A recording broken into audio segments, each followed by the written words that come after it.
Добре дојавте во најновото издание на емисијата Инфорегион, каде што наш соговорник денеска е господинот Сашко Јанчев, носител на четврта изборна единица од партијата Левица. Господин Јанчев, добре дојавте во ова издание на Инфорегион.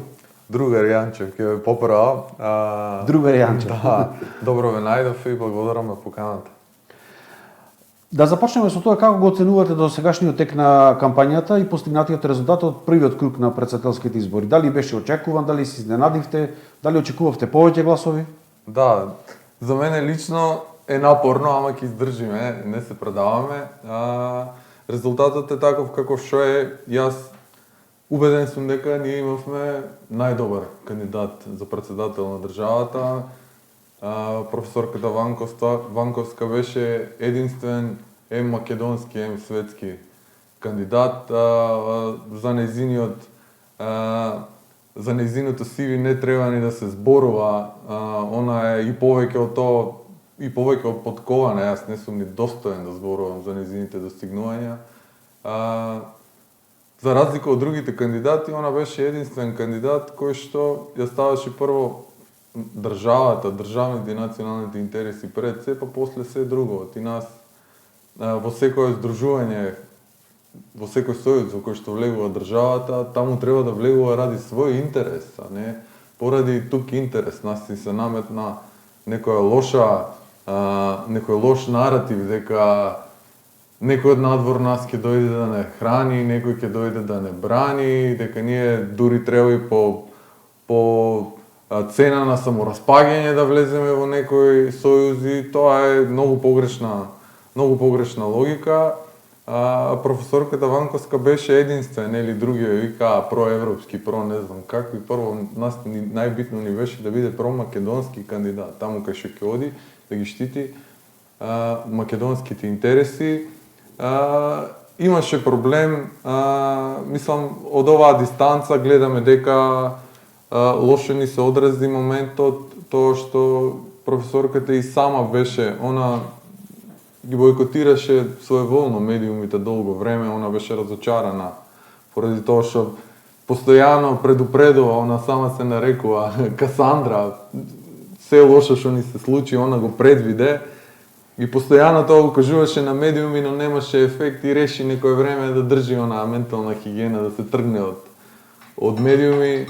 Од друга страна, и тоа не кошташе, реално мислам дека таму тоа најмногу не кошташе, што долго време ја немаше на медиуми, а нашите против кандидати секојдневно беа на медиуми и беше релативно краток период за ние да ја продадеме некако политички производ на народот, но ништо страшно, оние нас сефте прв пат кандидираме претседателски кандидат. Сега веќе луѓето колку толку ја знаат, и Гордана Силјановска овој резултат што го направи, не е прв пат на неа, овој е втора трка за претседател. Нареден пат најверојатно ќе кандидираме пак и ќе поминеме подобро, луѓето веќе ќе ја знаат. Нема ништо за еден ден, ние сме свесни за тоа, поготово ние во Левица.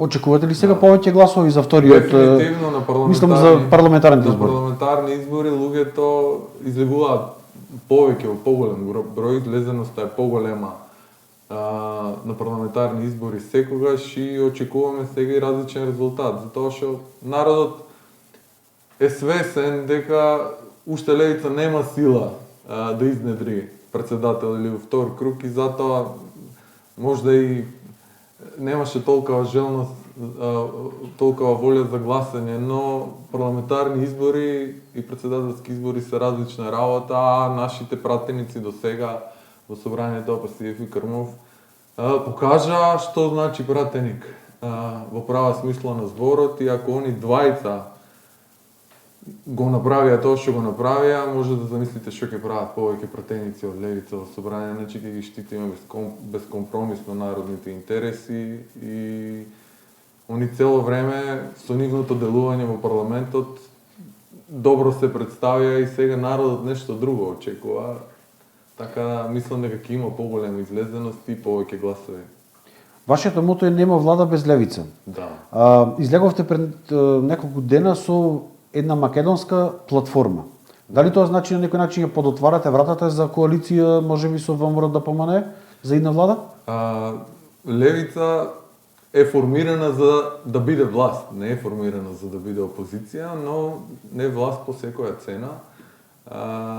Што значи точно оваа македонска платформа? Македонската платформа се однесува на 5 точки во кои што на кои што се работи во изминативе 30 години. Тоа се 5 столба на државноста на Македонија. На тие 5 столба континуирано се работи, тоа се разградува, тула по тула се разградува државата и со тоа повеќе нема компромис. Тоа дефинитивно ќе биде услов за кремање рака на пратеници. Тоа е вашата црвена линија. Црвена линија нема, од тоа нема попуштање, од тоа попуштање до кај дојдовме.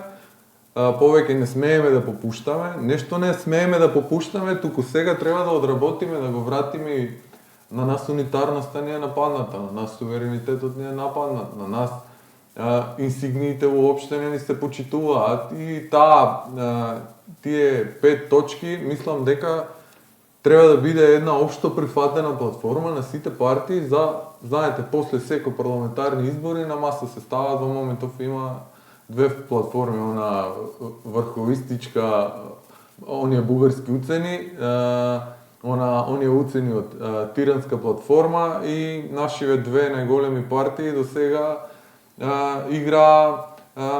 ја распродаваа на тацна, кој ќе даде повеќе. Тоа беше државата ја става на аукција како услов за да се направи влада.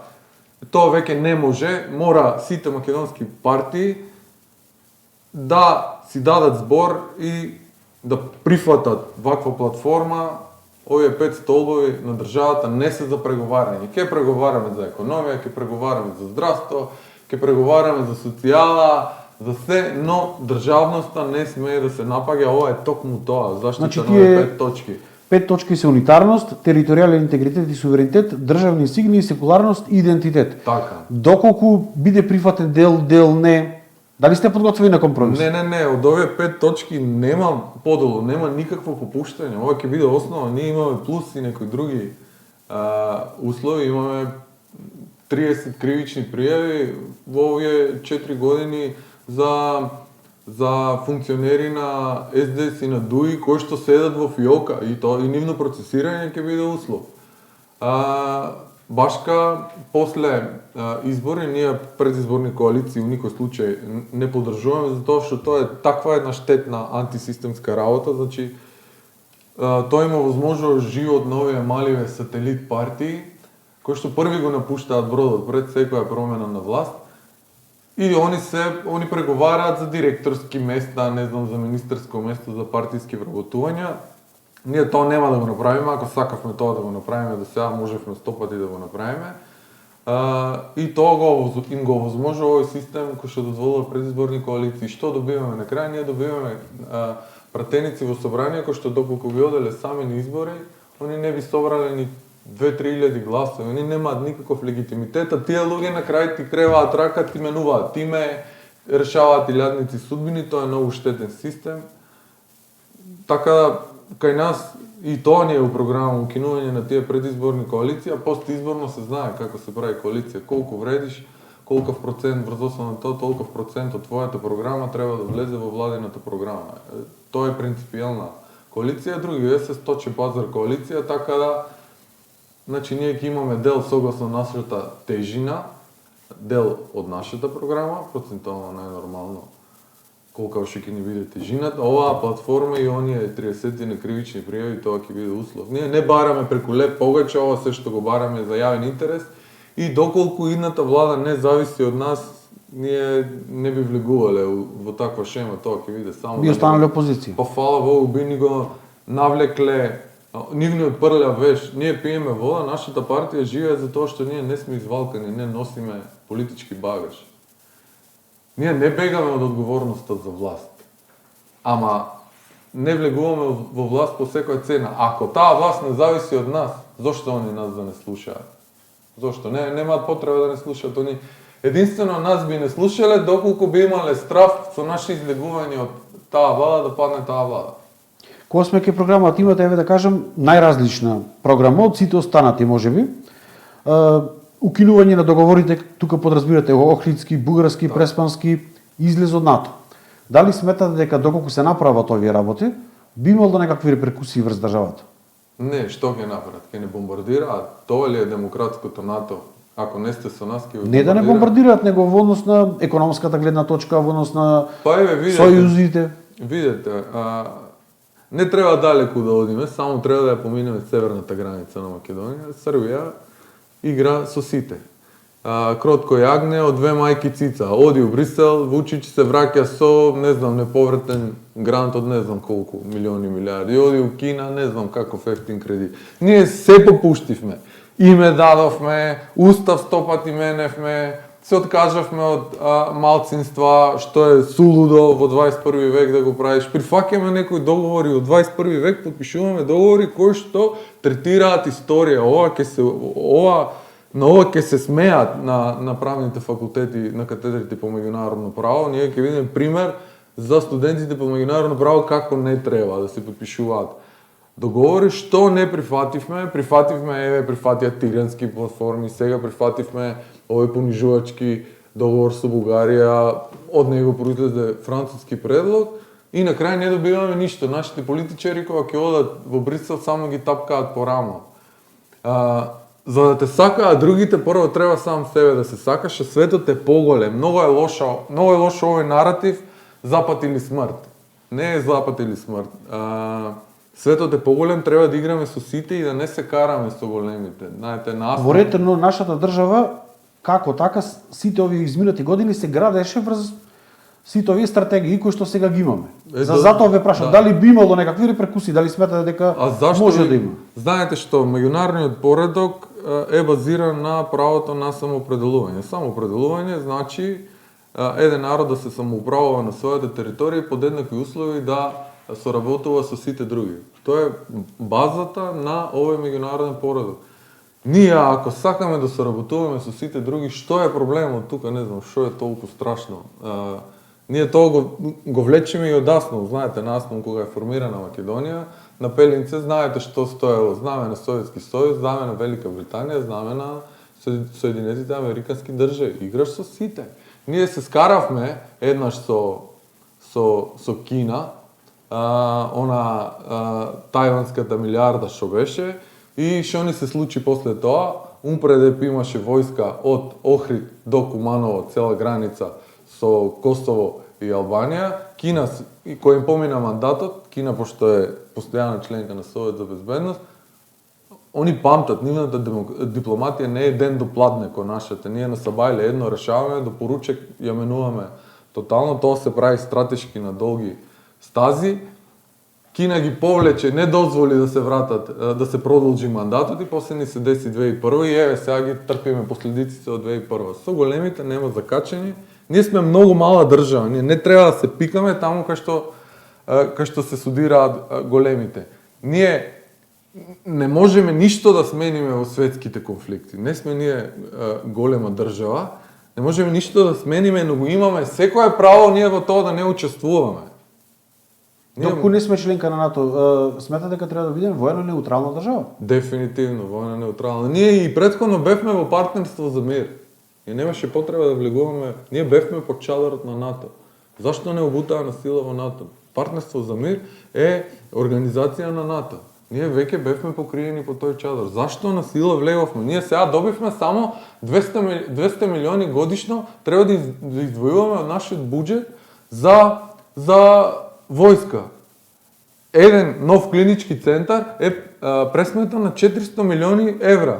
Ние две рати што ќе ги платиме таму еден клинички центар. Ние сме сиромашни до коска и плаќаме 200 милиони за кеф на некоја империјална воена сила и праќаме војска во Пакистан. Што ми сгрешил мене некој во Пакистан? Ние тука болниците ни се распаѓаат, нивите место храна произведуваат точе, фабрики ни се окупирани од олигарси, еве фени на секој 5 години у Кавадарци го носат во стечај и тоа е во соработка со влаштодржците со цел вишокот профити да ги исфрлат на офшор сметки. И на секој 5 години државата останува, профитите одат кај странски газди, останува државата со куп стечајци, проблем, тоа е проблем. До вчера си имал еден куп вработени, денес ти се стечајци и тоа загадување што го прави фени, тоа јаловиштето. И сега ти имаш таква ситуација кога фабриките ти се окупирани од олигарси и наместо произведуваат стечај и загадување, имаш запуштени ниви, имаш распаднати болници, 200 милиони годишно ќе даваме ние за НАТО, за да војуваме, не знам, со Русија, со Пакистан. Тоа е сулудо, тоа не е реално. Нашите традиции не се империалистички. Народните традиции македонски се слободарски и левичарски. Значи нашите предци на прв Илинен има парола слобода или смрт, како вика Делчев. Се бориме за слободна Македонија со широки права на сиромашното население. Се бориме ние за олигарси за да влегуваме во воени сојузи. Втори Илинен се бореа за под парола слобода на народот и смрт на фашизмот, слобода на народот и создадоа национална држава, фала Богу, на социјалистичка и работничка, не олигархиска и поробувачка. Ова е спротивно на се, на нашиот вековен сон. Гинеа македонци да создадат држава која што ќе биде од корист на народ, не што ќе биде од корист, не знам, на олигарси, на поима, немам какви западни интереси. Ова е надвор од памет. И јас кога ги слушам овие приказни, НАТО, запади, не знам што, мене мачнина ме фаќа, јас 30 години живеам во ова, младоста ни помина, кога ќе видам наши врсници од светот, што имаат и како живеат и какви услови имаат, а ние тука цел живот слушаме ЕУ, НАТО, дај друже дома да се средиме ние. Никој од надвор не доаѓа да не среди, дури има едно писание од 43-та од Кочо Рацин, вика, уште има такви кои чекаат, вика, борбата е тешка, душманинот јак, но има уште водачи слепи кои грешка го водат народот, кои чекаат некој од надвор да дојде, да им даде слобода, да им даде живот. Ја спомнавте лошата состојба во која што живее македонскиот народ, особено младите, токму поради тоа, наназад долг период имаме огромна миграција. Така. За овие 30 години се изнаслушавме различни муабети Така. од типот дека вака ќе биде, така ќе биде подобро, но никако да стигне тоа подобро утре за македонскиот народ. Како еве граѓанинот да ви верува, дали вас, дали на останатите кои што ветуваат, дека нешто ќе биде поразлично од колку што е сега. Едноставно младината живее во апатија и токму затоа ја напушта Македонија и не се враќа назад. Знаете што е трагедијата? Миграцијата на младите, тоа е светски тренд, тоа нема... Ами стари заминуваат во моментот. Нема никој да сопре. Мене ме боли тоа што нешто одат. Ме боли тоа што дома немаат опција. Тоа е страшното. Инаку како ние... Како ќе ја стопирате миграцијата? Ние имаме реални, но радикални мерки, да не се лажиме, без радикални потфати во секоја сфера од заедничкиот живот. Ние похумано, посолидарно општество нема шанси да направиме.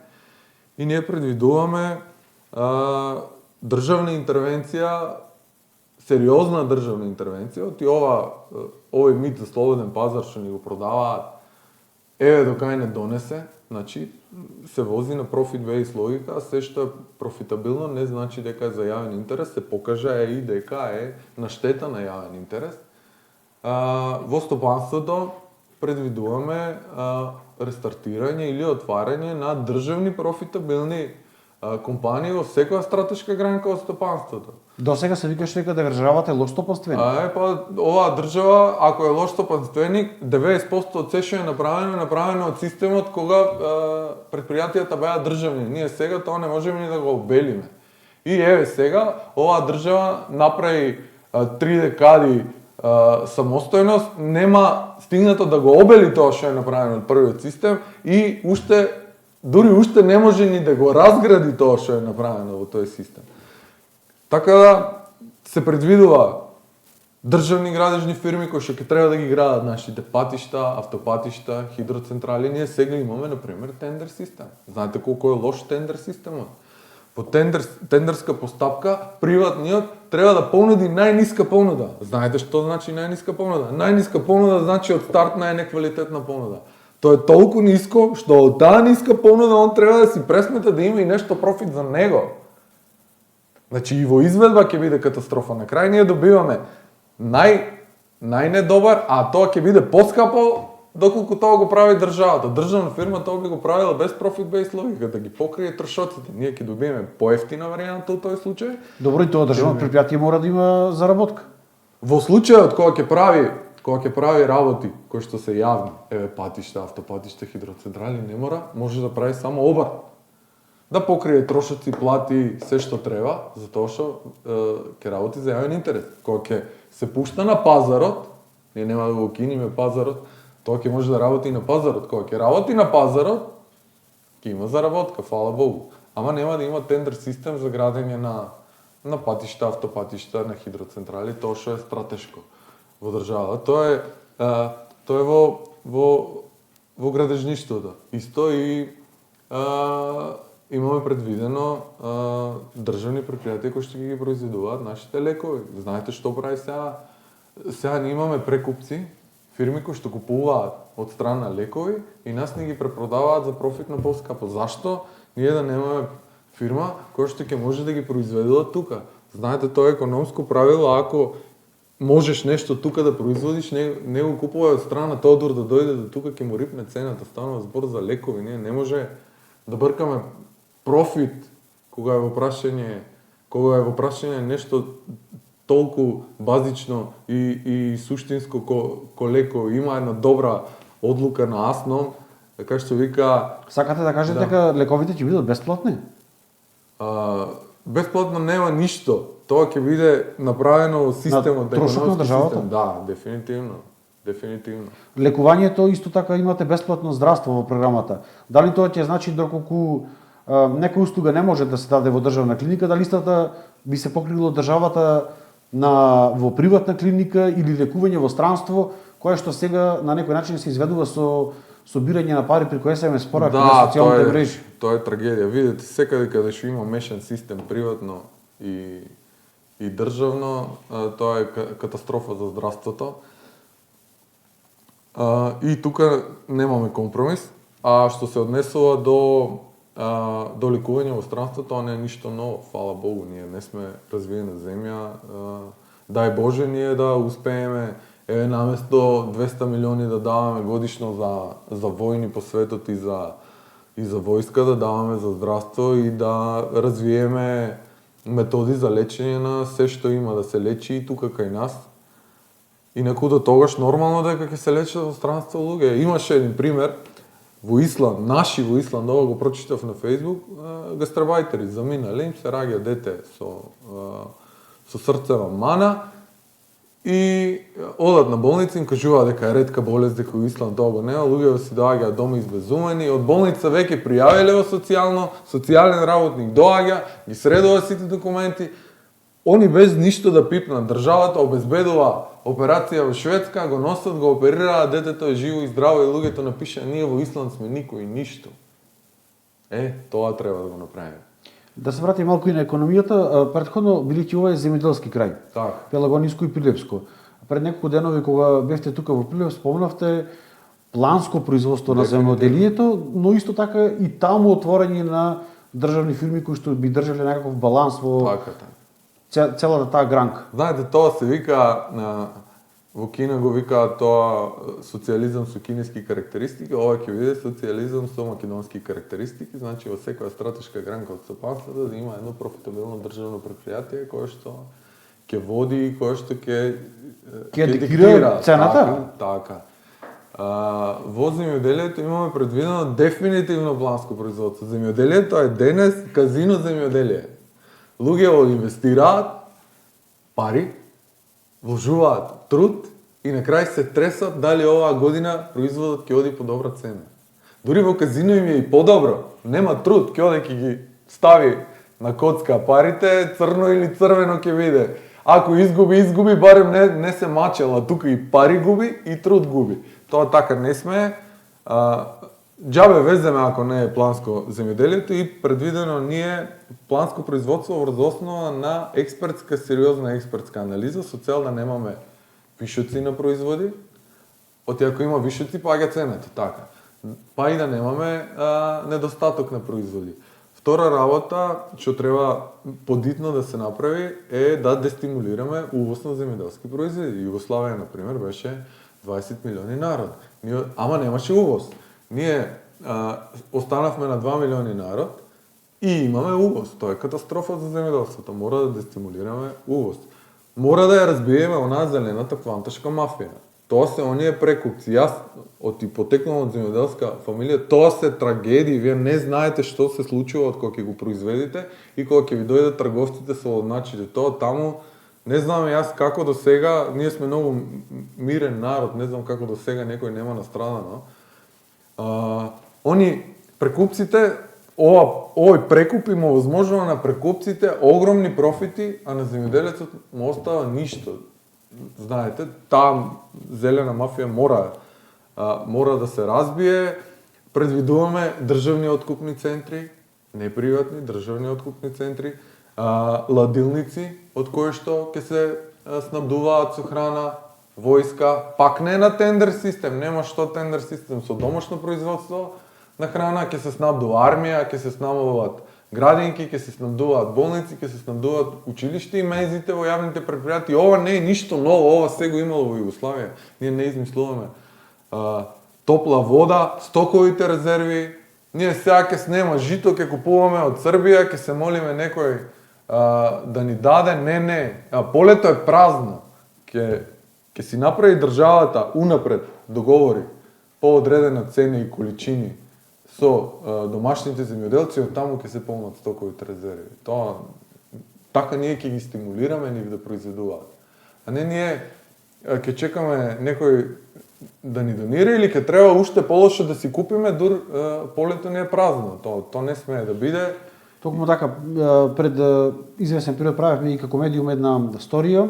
За 2023 година според Државниот завод за статистика како држава сме дали скоро 1 милиарда евра за увоз на храна. Трагедија. А од друга страна за 10 години се дадени 1,5 милиарди евра субвенции кои што се дадени не за развојна компонента во земјоделството, него за одржување на оној социјален мир. Дали ќе воведете нови субвенции, односно нов начин на субвенционирање на земјоделството? Ке се субвенционира за машини, материјали, не гола пара за купување социјален мир, и ќе се укине субвенцијата на големите приватни фирми кои што произведуваат земјоделски производи. Значи нас ни треба да го расшириме производството, а не да го сконцентрираме во неколку фирми кои што се малтене феудалци.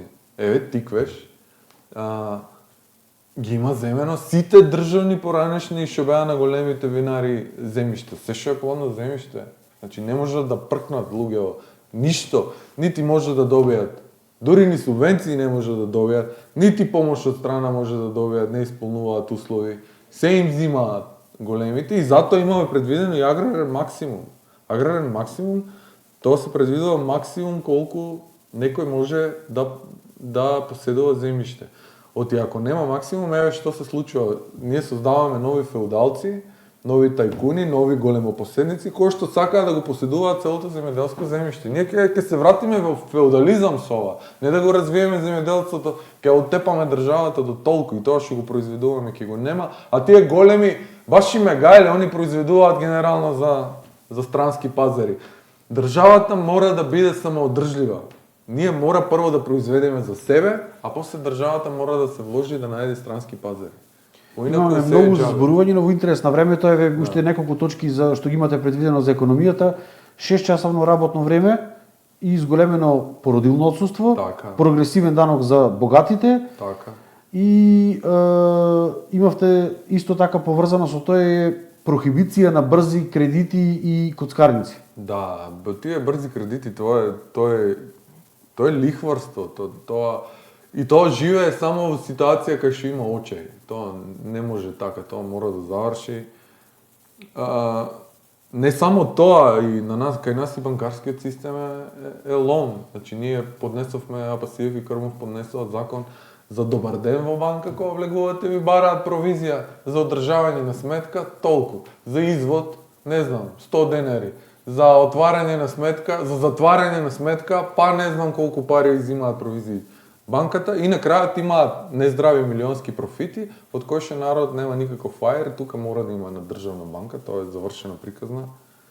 банка што не е профитабилна не постои и они прават пари од ништо. Тоа е врвот на капитализмот е банкарството и таа мора да има една државна банка и овие мали лихварски вакви брзи кредити, ова само го заробува народот дополнително и на ова се нафаќа народ само што е очаен.